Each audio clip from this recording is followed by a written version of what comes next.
you guys, welcome to the buzz. I'm Laiya, and yeah, I got your buzz today. Can you hear me? You think that's a little bit too loud? I hope not. We try to provide some theme music today.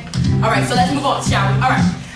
So you guys all know the story about Amy Winehouse freaking out at the concert in London, right? Acting all crazy, elbowing, throwing them bowls and whatnot. Well, during that concert, she also actually made a statement about Kanye too in her song. Something about calling him a C word with a T on the end and an N in there somewhere. And you. Anyway, so now Kanye has responded to Amy Winehouse. Can you see my bros? Cause okay, I'm just making sure.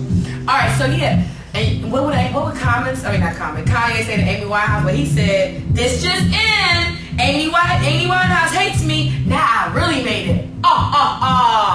Yeah, that's it. Come on, man. Come on, think about Kanye. He's like, yo, that chick's on drugs. I ain't really tripping. If she need to be, I'll look up because she's talented. I bet you that's what he would do too. Anyway, meanwhile, while those two were, beefing, how about the new beef? Jeezy versus John McCain. Now, I don't know if y'all heard about this beef, but actually in May, Jeezy did a show, Saturday Night Live with John McCain, and he said that he ran into him backstage and was like, basically, how you doing? The hood is effed up right now. That's the first thing he said to him. So John McCain then responded, okay, nice meeting you. And he was like, no, I'm for real, man. And it's sad, because like he goes on to the statement, he says, I really don't feel McCain. It ain't just because Barack is black.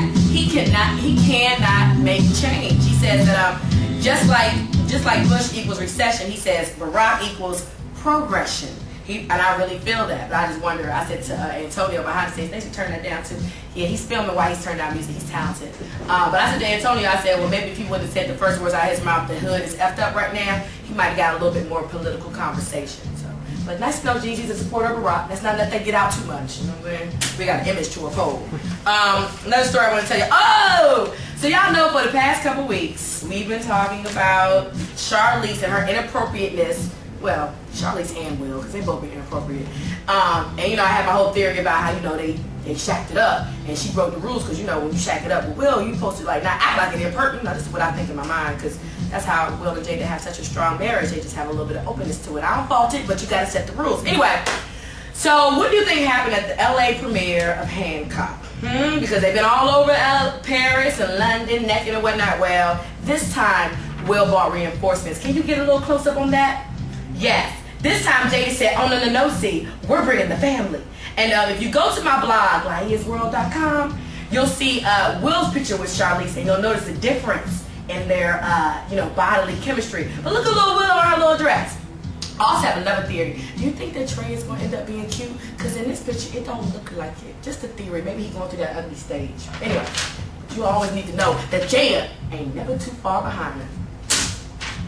Jada know I got her back if she need me. Oh, meanwhile, I need y'all to go to the blog to see some other pictures from the premiere, because there are a lot of people there that you might not usually see at premieres. Like, Sinbad was there. Can you get that?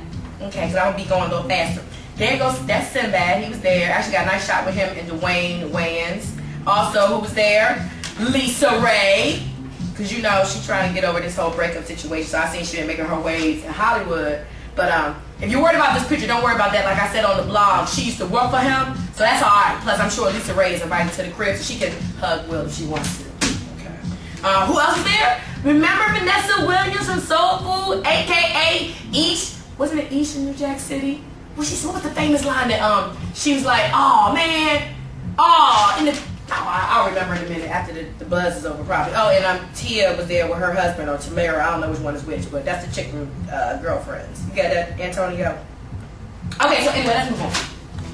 So, also tune into the blog because I have the video of Jay-Z singing. If you haven't heard, Jay-Z had the ultimate revenge on Noel Gallagher from Oasis. You like who?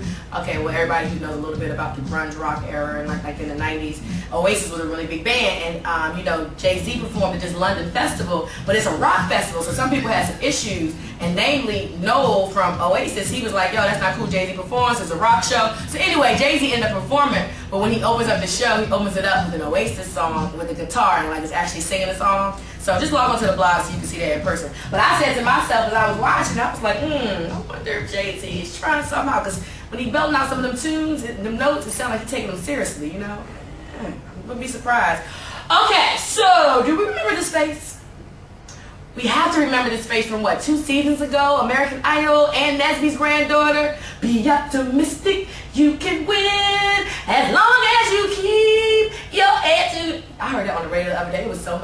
Anyway, so this is Paris Bennett, Ann Nesby's granddaughter, whatever. How about, we know she's pregnant, right? Well, did you also know she's 19 years old, and now her mother, Jamaica, I don't know, but she's spouting off some ignorance. Like she said, they asked her what she think about the pregnancy, and she says, "This makes 5 generations. I'm overjoyed." Because, you know, I'm proud of how she did it. I was 16 when I got pregnant. She also goes to say, they asked her, well, who's the daddy? She says, well, he chooses not to be in the public eye. Then they ask her, what's he do for a living? This is Paris's mama. I don't know. I can't tell you that. She didn't say, I don't know shit. I can't tell you that. And she also said, Paris's mama also says, but she has a ring, and we're going to have a really great baby shower, and Queen Latifah's coming, and Queen Latifah says she's going to shower her with gifts because she's the princess, but I'm the queen. Seriously, Queen Latifah, they did say the queen. I don't know. That's what Paris Bennett mama said. I wonder how Queen Latifah is cool with them.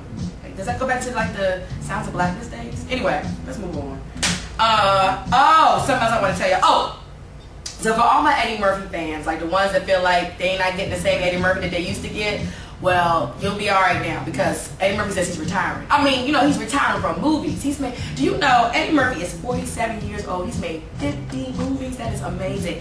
And FYI, for all my real fans of Beverly Hills Cop, he said that Beverly Hills Cop 3, he just made that because he needed the money. The check was good. He said he hadn't even seen the script first. He just did it. And he said the same thing goes for Beverly Hills Cop 4. But he says, and I quote, he says, I have close to 50 movies, and it's like, why am I in movies? He said, I've done that part now. I'll go back to stage and do some stand-up. Watch out, Jamie Foxx and Cat Williams. Because what if he, as long as he don't come back with like some new stand-up, like on some Nutty Professor, Dr. Doolittle type thing, you know what I'm saying? Be cool. Okay, so recently, two of my favorite people who I'm not sure if they've ever been in a movie together. Halle Berry and Don Cheadle. We love them, okay? So recently Don Cheadle was presented with this Independent Spirit Award, and Halle presented it to him. And you guys might not know this, but Halle is really familiar with Don Cheadle. Actually, her whole speech was on how well I know Don Cheadle, like his loves, his likes, and she says he loves to iron. He loves to iron. He loves to iron so much that he went and got one of those steamers, just like a professional steamer. Then she says, what's his favorite pastime? Golf. Don is putting green in his backyard that he built so he could just putt, putt, putt, putt, putt. And so much that Bridget's dismay, he'll always be out there putting. Okay, this is not as exciting as I thought when I told the story. But something else he said that was interesting. She said that Don, he makes breakfast for his children and then he drives them to school while Bridget, his beautiful black wife, she didn't say beautiful black wife, but you should know that she is a beautiful black wife, said that she sits in the bed. So she just wondered, okay, I know, I gotta wrap up. All right, because I got hurt because we gotta get to this Mos Def story. All right, so we're wrapped. Okay, now. All right, so Dante Smith, aka Mos Def. Excuse me, Mos. I know that's not your name. You know, whatever. Have you guys heard the story about his ex-wife? Okay, just so you know, Mos Def is married to, I believe, 4 women, right? The last one he married, she's from Toronto, ex-stripper. She only went to the 7th grade. She is 29 years old, has a 7-year-old son. She is in the process of divorcing him. But she's also in the process of writing a book. And that book is called Breaking the Code of Silence. And she talks about a lot of her, she's had a lot of relationships with excuse me if you can hear that cackling in the background. That's office laughter by some inconsiderate co-workers. You understand. Anyway, so back to Mos. So she says this book is definitely not an expose, but she does talk about her marriage to Mos. And she says that this is interesting about their wedding, and I'll wrap it up on this note. Do you know that 2 days after they met, Mos invited her to the Much Music Awards, which is like our MTV Awards, and introduced her to Kanye. And she had already met Kanye because she says in her book that her and Kanye actually had a moment a year before that in Vegas. She said a moment. They had sex, but they had a moment. So that could be anything. They could have kissed. He could have, you know what I'm saying? Whatever. Anyway, so, but he introduced her 2 days later as his wife. He had met her 2 days before that. They got married. Hold on, let me get this right. They got married like a week later. And she says he had 6 children from 4 different women. And she got $150,000 in a financial settlement, but they're not officially divorced. And she still wears the ring. Yeah. She also says that she was beaten as a teenager by an ex-boyfriend, and that Mos had hit her once, and there was like a passionate argument, but he knew how much it meant for her not to get hit, and so that's when she knew she had to roll out. We'll wrap the buzz on that note. Am I okay? I hope I didn't waste too much of your time, but this Mos Def story is ill because she slept with a number of people, and I think this is just the beginning of the expose. Stay tuned. Is my eyebrow going up? Is it? Wait. Wrap it. Oh,